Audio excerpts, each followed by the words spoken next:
welcome to Monday Night Movie Night. Tonight's movie is a sort of light-hearted, fun movie, a bit of a comedy and drama, so a step back from some of the more serious movies that I've watched and talked about on this channel over the last few weeks.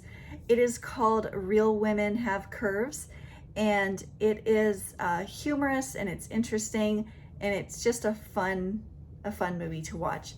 I also think I read online that it was based on a play.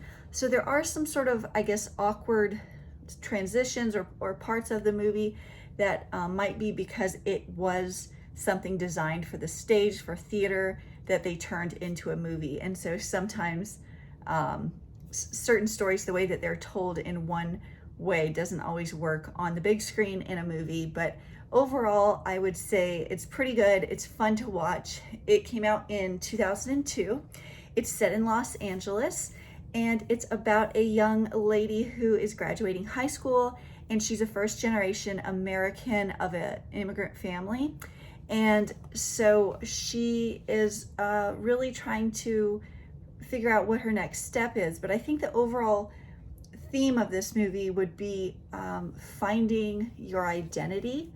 And so yeah, let me stick with my traditional way of going through these by talking about snacks, because tonight's was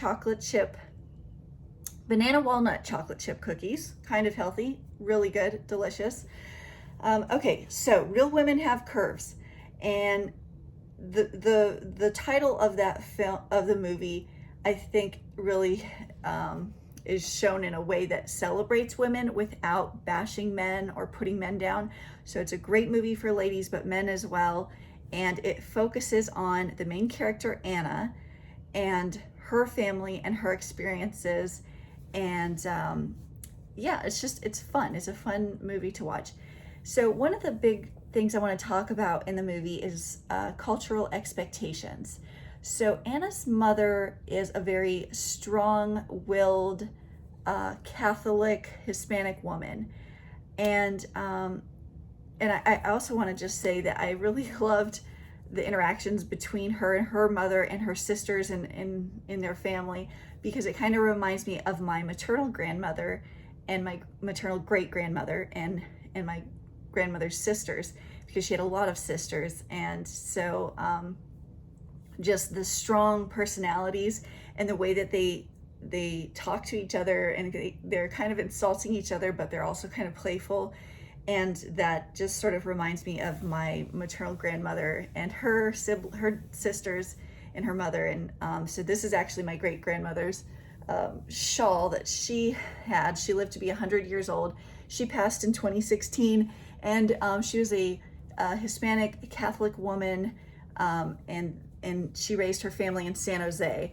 And so I'm just wearing it. I found it, and I've had it from my grandmother, and it's to honor her, because I kind of saw some of the same type of personalities and interactions that I know my grandmother kind of had with her sisters and her mother.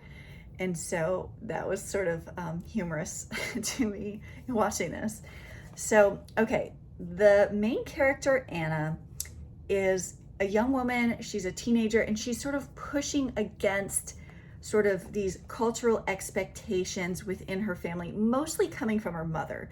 Her mother is this very just strong-willed woman who wants Anna to do certain things. She wants her to work at this factory where her sister is making these dresses, and she wants her to take care of her. Sometimes the mother can be a little manipulative, but Anna's also very strong-willed and stubborn, and she knows what she wants, and what she wants is different. Now, she's also a teenager. She's, I think, 17 or 18 years old. And so one big part of tension and frustration with her and her mother, between her and her mother, is her weight. And so the title, Real Women Have Curves, comes up in that way.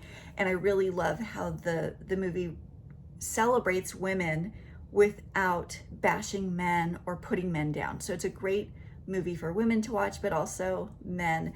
And it's shown through Anna's personality when she speaks up at different parts of the movie about, you know, wanting to be seen for who she is and not being judged by her appearance. And her mother is always saying mean things to her about her physical appearance. But Anna seems to be proud of who she is and how she looks and her body type. And so I really appreciate how they show that in the movie, especially because as women, we get judged by our appearance so much. And I think the idea that, you know, women want to be seen for more than just how we look is shown in this movie. So, okay, the other thing is class constrictions. So we see some interaction between Anna and this boy from her school that she likes, and they start dating. But there's this one part where they're talking about their plans for the summer and how he's saying, you know, he wants to go to Europe and get a new perspective because everything's so easy here and you just get what you want. And Anna's just kind of looking at him like, yeah, uh-huh. And so there's this difference in class because, I mean, here's somebody who has the means to travel to Europe, whereas Anna's here from this hard working family who they're just, you know, they're trying to get, they're working really hard to take care of their family, but like her sister is just trying to get by with her business of making dresses at this factory for Bloomingdale's, where these dresses are sold for, you know, several $100s, whereas she's making, I think it's $18 a dress. And so we see that difference in perception based on these two different lives. And he doesn't say it in a malicious way or anything like that. He's not condescending. He's just, you know, he's oblivious.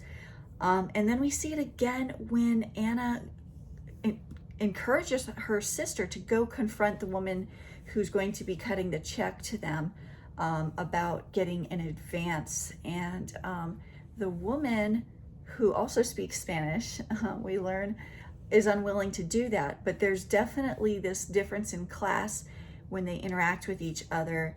And so I like that they did show that. Also, I thought it was sort of amusing that Anna speaks in Spanish in a way that's insulting towards the women to her sister, and the woman hears her and she speaks Spanish too. And if you've ever been in a situation where someone has talked about you or said something around you in another language and you speak that language, share that in the comments, because I've heard about that before from other people and friends that were in those situations. And it's kind of funny how people might assume based on how you look or who you are that you don't speak the language they speak, and you do. And that's what happened in this little scenario. So that was a funny little clip that they had. All right, another part is family duty. So this whole story between Anna and her dream of going off and doing something different than what her family is doing, and going out to out of the area to go to college, is conflicting with this sort of feeling of duty towards her family. And her mother doesn't want her to go off to college. She wants her to be there and to help her sister with the dressmaking at the factory. And so throughout the film, you might find yourself taking sides with different family members. I know there's times where I feel for Anna and I can sympathize with her. Other times I do think she sounds like a spoiled brat, but she's also young and she's a teenager. And so this idea of family duty might be something that you have experienced or you've seen, especially when you've got a first generation American-born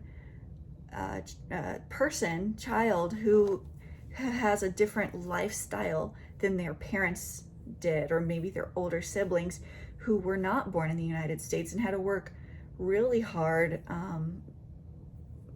Just there's a lot of hard labor, hard jobs out there that some people just aren't willing to do in America. And we have a lot of immigrant workers doing some of these really tough jobs, and we see the hard work that her sister does and her father.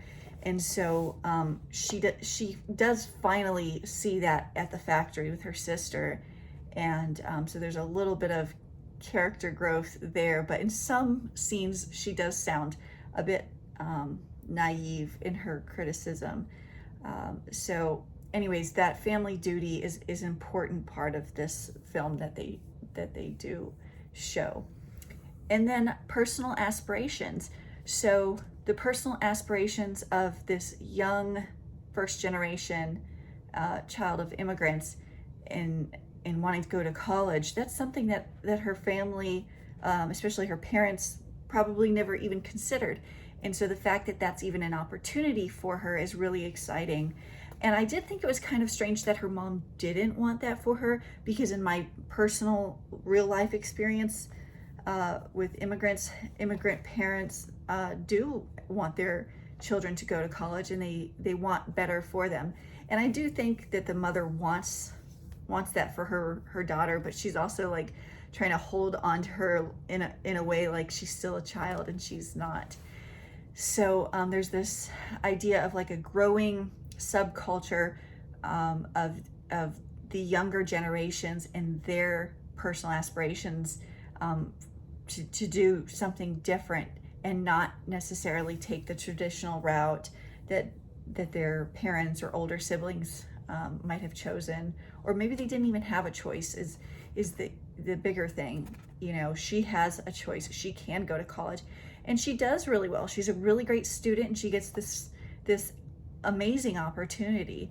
And I just want to say on a side note, also from personal experience, if you do come from a low income family, or maybe you're a non-traditional student, there are a lot of private universities and colleges out there who give grants or scholarships to students who do really well. And that's something that I did when I was an undergraduate, coming from a family with 5 siblings. I worked really hard in high school and studied hard. And so you see that Anna has that opportunity because of her grades and how well she did in school. And so I like how they show that, and then in the way they end it as well. There's good music in the movie. I like the music selection. Overall, I would say it's a fun movie. It's a good movie. It's heartwarming kind of a story.